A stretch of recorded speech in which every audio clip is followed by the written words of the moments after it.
Hey guys! Today I want to talk with you about They Both Die at the End, a contemporary young adult novel by Adam Silvera. This book has been published back in 2017 and made it into New York Times bestseller list. However, in 2020, the second wave of popularity came for They Both Die at the End after the book started to trend on TikTok. As per usual, we will start this video with a short synopsis, then proceed into a non-spoiler review, and wrap it all up with the spoilers. If you haven't had a chance to read this book yet, do not worry, I will make sure to let you know when the spoilers begin. So as the title of the book suggests, the story focuses on two teenage boys who learn that they will both are destined to die at some point within the next 24 hours. They do not know exact time or exact way the death will occur, but they do know one thing for sure. They both will die. Now you see, even though the story is set in our world, a lot of things within the world are familiar to us. The biggest change is that the society in the story have found a way to figure out when everyone is destined to die. And the ability to tell everyone's lifespan has created a huge, massive industry. You have people who work at the call centers who inform people on the death list of their upcoming demise, social media platforms that are curated towards people whose hours are numbered, discounts on the restaurants and public transportation, or even specialized attraction parks that allow people to try something exciting or fulfill their bucket list before they die.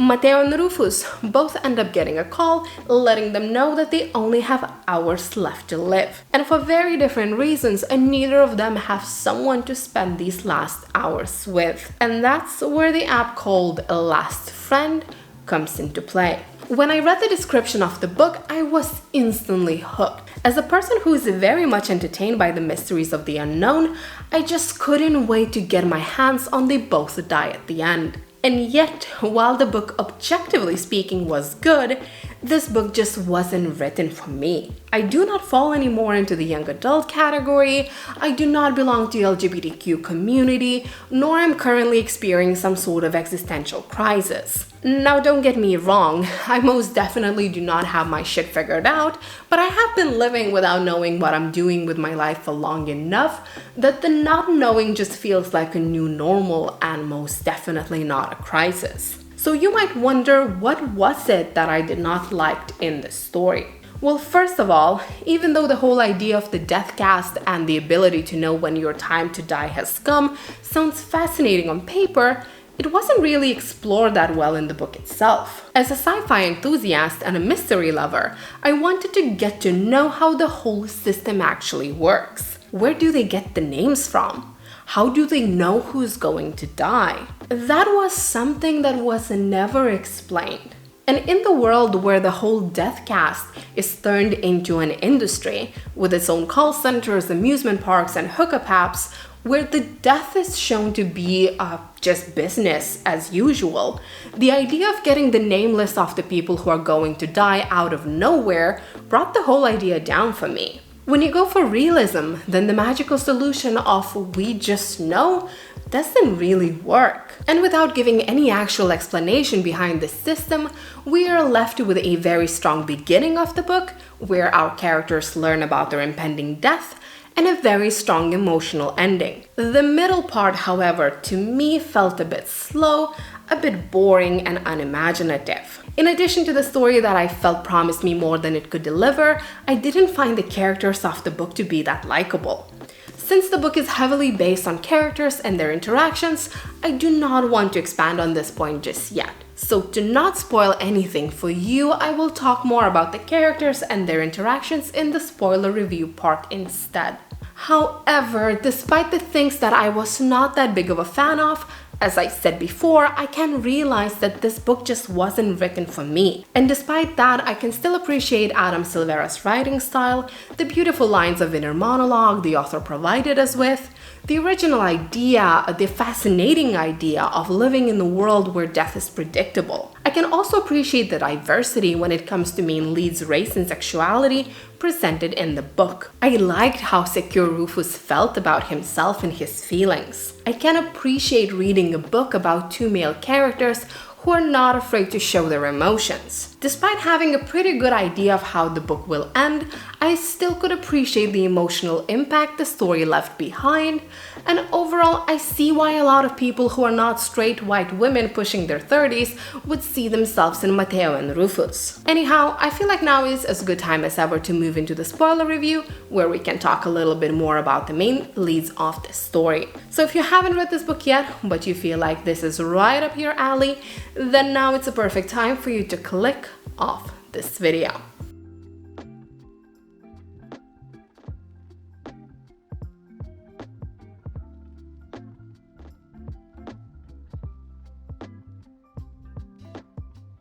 As a truly stubborn person that I am, despite the book being called They Both Die at the End, I just really didn't want to believe that in fact they both will die at the end. As soon as I have learned that Mateo and his father share the same name, I instantly thought that the author will try to pull one over us and kill Mateo's dad in the end, and not Mateo himself. Which of course didn't happen. The story itself is not really about Mateo and Rufus dying. It's about how they decide to spend their last day alive, which overall I guess can be seen either way you want it. On one hand, if you do not stop and think about the way you are living your life often, then this book can be seen as a bit of a wake-up call to get you off your ass and go experience the world we live in.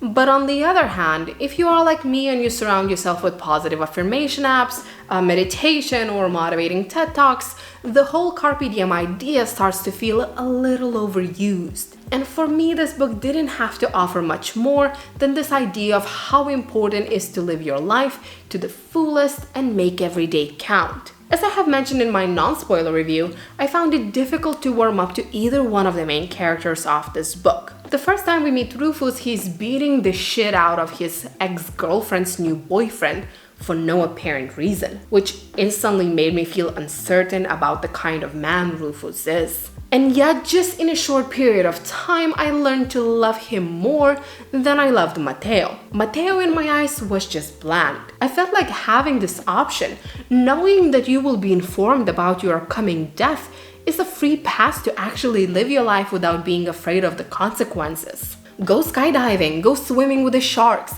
take a plunge down the waterfall in a barrel. Why not? You know you won't die. If you would be dying, you would have gotten the call. And yet Mateo spends his life being afraid to live. And then he spends his last hours alive being afraid to die. Which I guess is the main point of the book, but it still annoyed me a lot. Throughout the whole book, Mateo is constantly feeling shitty for being the worst last friend to Rufus, but he doesn't really try to change it. Instead of supporting each other and helping each other, Mateo somewhat managed to make most of this last day about himself and his personal needs, which made me feel kinda bad for Rufus. So I felt like I spent most of this book trying to warm up to the characters and to appreciate their friendship, just for them to do 180 on me and suddenly fall in love. Maybe I'm just inherently anti-romantic, but I find it difficult to believe that two people who barely even know each other, who barely even liked each other hours ago, would fall in love so instantaneously. There wasn't really any build-up, and their kiss as well as their declarations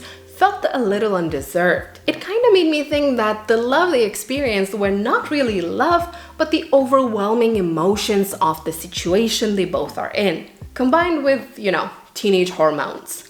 This kind of love story to an extent felt more like Romeo and Juliet. Incredibly romantic from the first glance, as in meeting the love of your life just to be teared away from each other. But from the second and third and fourth glance, it just made me think that if by the end of this book they would have actually survived, they would have parted ways. Of course, maybe not right away, but as soon as the adrenaline stops pumping through their bodies and the day-to-day routine settles in. Lastly, I know that some people must have perceived it differently than me, obviously, but I really dislike those random characters' POVs. I understand that it was made in order to make the world more real, to show us that all the people are affected by the deathcast in different ways, but for me those POVs just pulled me out of the main story, which I was already working hard to concentrate on and to feel invested in. All in all, I think that if you are like me, then you can grab this book to read and it will feel like an average read with a great premise. But if you can relate to the characters in the story, then I'm sure that Adam Silvera and They Both Die at the End will take you on a completely different journey. And I do honestly hope that it will. But that's just my opinion. What about yours?